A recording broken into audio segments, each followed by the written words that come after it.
Kevin, കൊല്ലത്ത് ഇടതുപക്ഷം ഇറക്കുന്ന സ്ഥാനാർത്ഥിയെ പറ്റിയുള്ള റിപ്പോർട്ടുകളാണ് ഇപ്പോൾ പുറത്തു വരുന്നത്. കൊല്ലത്ത് ചിന്താ ജെറോം മത്സരിക്കുമെന്നാണ് അറിയാൻ സാധിക്കുന്നത്.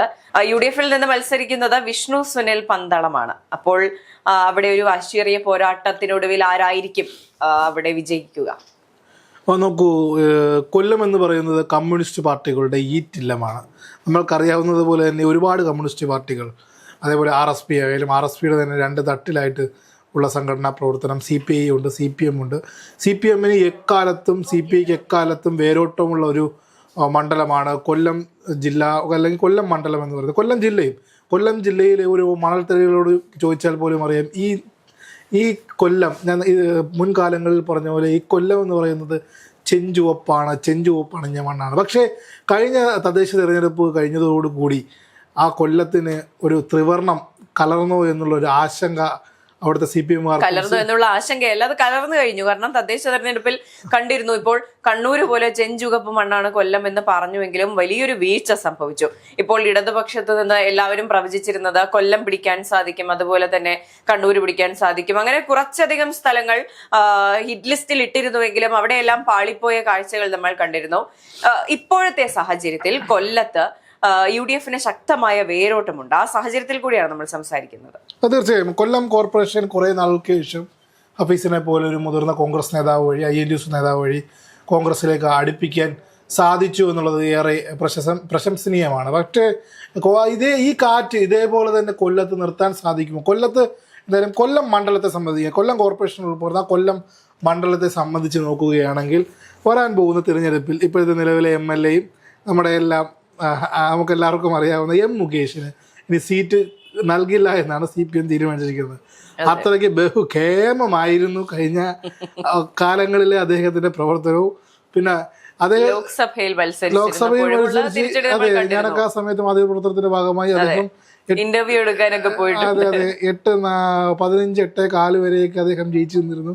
8:45 ആയപ്പോൾ NK പ്രേമേന്ദ്രൻ ജയിക്കുന്ന കാഴ്ചകളൊക്കെ കണ്ട വ്യക്തിയാണ്. നോക്കൂ, അപ്പോൾ ഇനി ആര് എന്നൊരു ചോദ്യമുണ്ട്. അപ്പോൾ ആരായിരിക്കും മേഘയുടെയും നമ്മളുടെയൊക്കെ ഒരു വിലയിരുത്തൽ കൊല്ലം മണ്ഡലത്തിലേക്ക് CPM-ന്റെ സ്ഥാനാർത്ഥിയായി വരിക? അത് തന്നെയാണ്, ചിന്താ ജെറോം ആയിരിക്കാനുള്ള സാധ്യതയാണ് ഇപ്പോൾ റിപ്പോർട്ടുകളായി പുറത്തു വരുന്നത്. ചിന്താ ജെറോമിന് ജയസാധ്യതയുണ്ടോ കൊല്ലം ജില്ലയിൽ? ചിന്താ ജെറോം എന്ന് പറയുന്നത് വളരെ നമുക്ക് പരിചിതമായ ഒരു പേരും മുഖവും ഒക്കെ ആണെങ്കിലും അവർക്കെതിരെ പരക്കെ എനിക്കൊന്നും ആര്യ രാജേന്ദ്രനെ പോലെ തന്നെ പരക്കെ ഒരു പൊതുസമക്ഷം ഒരു എന്താണ് പറയുക, സ്വീകാര്യത ഇല്ലാത്തൊരു വ്യക്തിയാണ് ചിന്താ ജെറോം. അപ്പൊ കൊല്ലം പോലൊരു സ്ഥലത്ത് ഇപ്പോൾ ഇടതുപക്ഷം പറയുന്നത് അത് ഒരു പാർട്ടി സ്ഥലമാണ് എന്ന് പറയുമ്പോഴും അവിടെ നല്ലൊരു ചാഞ്ചാട്ടമുണ്ട്. അത്തരം ഒരു സ്ഥലത്ത് വലിയ എന്താണ് പറയാ, വിജയ സാധ്യത 100% ഇല്ലാത്തൊരു സ്ഥലത്ത് നിർത്തുന്നതോടുകൂടി ആ സാധ്യത വീണ്ടും കുറയുകയാണ്.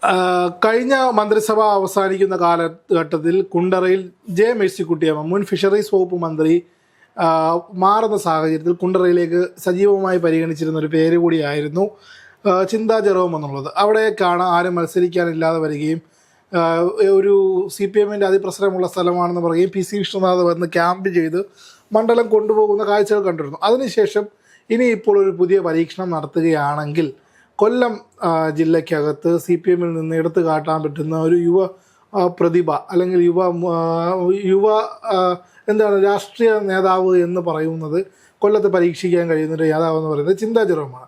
പക്ഷേ ചിന്താ ജെറോമിനെ കാര്യങ്ങളിലാണ് പിന്നോട്ടിരിക്കുന്നത്. അവർ നടത്തുന്ന പല ചർച്ചകളിലും അവർ നടത്തുന്ന സ്റ്റേറ്റ്മെന്റുകളിലാണ് അവരെ പിന്നോട്ടിരിക്കുന്നത്. പക്ഷേ ചിന്താ ജെറോമിനെയൊക്കെ സംബന്ധിച്ചുള്ള ഒരു പാർട്ടിക്ക് വേണ്ടി പണിയെടുത്തു വന്ന വ്യക്തിയാണ്. ഇപ്പോൾ പാർട്ടിയെ സംബന്ധിച്ച് ഈ പറയുന്ന ഈ സ്ഥാനാർത്ഥികളാക്കാൻ ആഗ്രഹിക്കുന്ന എല്ലാവരും പ്രധാനപ്പെട്ടവർ തന്നെയായിരിക്കും. അവരുടെ PhD വിവാദം, അതുപോലെ തന്നെ യുവജന കമ്മീഷനിൽ ഉണ്ടായിരുന്നപ്പോൾ കൈപ്പറ്റിയിരുന്ന ശമ്പളവുമായി ബന്ധപ്പെട്ടുള്ള വിവാദങ്ങൾ ഉണ്ടായിരുന്നു. കേരളത്തിൽ എത്ര യുവതികൾ ജിമിക്കി കമലിടാം,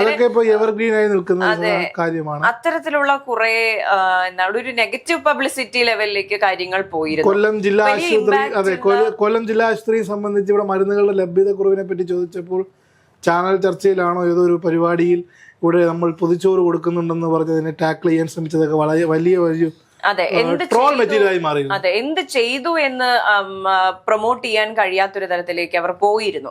പക്ഷെ അവർ എന്ത് ചെയ്തില്ല, എന്തൊക്കെ അപാകതകൾ പറ്റിയെന്നത് വളരെ വലിയ രീതിയിൽ അത് ചർച്ചയാവുകയും ചെയ്തിട്ടുള്ള സ്ഥിതിക്ക് ഈ പറയുന്ന പോലെ ഇപ്പോൾ സോഷ്യൽ മീഡിയയിലോ കാണുന്നത് പോലെയല്ല, ചില മനുഷ്യർക്ക് ഈ പൊതുജനത്തിന്റെ ഇടയിൽ, സ്വന്തം ആൾക്കാരുടെ ഇടയിൽ തന്നെ ഒരു ജനസമ്മതി ഉണ്ടാവും. അതുപോലും ഉണ്ടെന്ന് എനിക്ക് തോന്നുന്നില്ല. അത്രത്തിലൊരു ജനസ്വീകാര്യത കുറഞ്ഞ ഒരു വ്യക്തിയെ കൊല്ലം പോലൊരു മണ്ഡലത്തിൽ സ്ഥാനാർത്ഥിയാക്കി നിർത്തുന്നതുകൊണ്ട് അപ്പോൾ എനിക്ക് തോന്നുന്നു ഇടതുപക്ഷം കൊല്ലം പിടിക്കാനുള്ള സാധ്യത ഇല്ല എന്ന് കണ്ടുകൊണ്ടാണോ ഒരു അങ്ങനെ ആയിരിക്കില്ല. ഇപ്പൊ നോക്കൂ, അവിടെ ബിന്ദു കൃഷ്ണയെ പോലുള്ള ഒരു നേതാക്കളൊക്കെ ഉണ്ടെങ്കിലും പറഞ്ഞു കേൾക്കുന്ന പേര്, ഏറെ സ്വീകാര്യമായ പേര് ഇപ്പോൾ വിഷ്ണു സുനിലിന്റെ പേര്, പന്തളത്ത് നിന്നുള്ള വിഷ്ണു സുനിലിന്റെ പേര് ചിന്താ ജെറോം അല്ലെങ്കിലും അത്തരത്തിൽ കൊല്ലം നിയമസഭാ മണ്ഡലത്തിലേക്ക് വിഷ്ണു സുനിലിന്റെ പേര് പറഞ്ഞു കേൾക്കുന്നുണ്ട്. അദ്ദേഹം കഴിഞ്ഞ കാലങ്ങളിൽ കോൺഗ്രസിന് വേണ്ടി നടത്തിയ പ്രവർത്തനങ്ങൾ, യൂത്ത് കോൺഗ്രസ്സുകാരനാണ്, ബഹുമുഖ പ്രതിഭയാണ്, യുവാവാണ്, നല്ല രീതിയിൽ വാക്ചാതുര്യവും സോഷ്യൽ മീഡിയയിൽ